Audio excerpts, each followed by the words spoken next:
Hi అండి, welcome to my channel. మీకు కనుక మా వీడియో నచ్చితే తప్పకుండా లైక్ చేయండి, షేర్ చేయండి, సబ్స్క్రైబ్ చేసుకోవడం మాత్రం అసలు మర్చిపోకండి.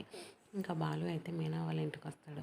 వచ్చి అబ్బా చేపల కూర వాసన వీధిలోకి వస్తుంది అని చెప్పి అంటాడు. మీరు ఆకలితో వస్తున్నారని తెలిసి గబా గబా చేశాను అని చెప్పి ఇంకా మీనా అయితే అంటుందన్నమాట. ఇంకా భోజనం అయితే పెడుతుంది బాలుకి. ఇంకా బాలు అయితే గబా గబా తినేస్తాడు. ఇంకా మీనా అయితే బాలు వైపు చూస్తుంది ఆకలిని.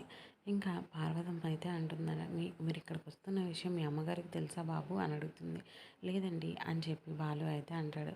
ఇంకా పార్వతమ్మ అయితే భయపడుతుంది అనమాట, వాళ్ళ అమ్మ ఏమంటుందో అని తెలిసి. ఇంకా బాలు అయితే సత్యానికి ఫోన్ చేస్తాడు. ఎరా ఇంతకీ ఏమన్నా తిన్నావా లేదా అని చెప్పి సత్యం అంటాడు. తిన్నాను నాన్న, కడుపు నిండా కమ్మటి భోజనం తిన్నాను అని అంటాడు. కమ్మటి భోజనం నీకెవరు రా పెట్టింది అని చెప్పంగానే మీనా అని చెప్పేసి అని అంటాడు. ఏంటి నువ్వు మీ అత్తారింటికి వెళ్ళావా అంటాడు. ఇంకా సత్యం అయితే అవును నాన్న అని చెప్పి అంటాడు. ఏంటి అత్తారింటికి వెళ్ళాడా అని చెప్పి ఇంతలోకి ప్రభావతి అయితే వచ్చేస్తుంది. అవును వెళ్ళాడంట, ఈరోజు రాత్రికి కూడా రాడంట అని చెప్పి సత్యం అయితే ప్రభావతితో చెప్తాడనమాట. Thank you for watching. Please like, share and subscribe.